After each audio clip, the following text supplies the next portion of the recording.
Natatandaan mo pa ba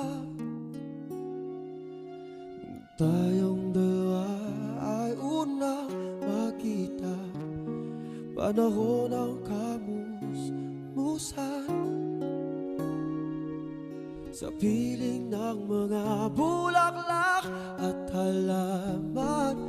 Doon tayong nagsimulang mangarap at tumulong.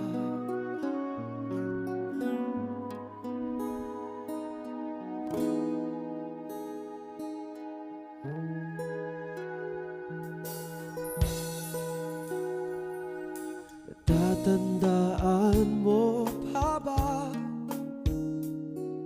inugit kong puso sa punong mangga at ang inalay ko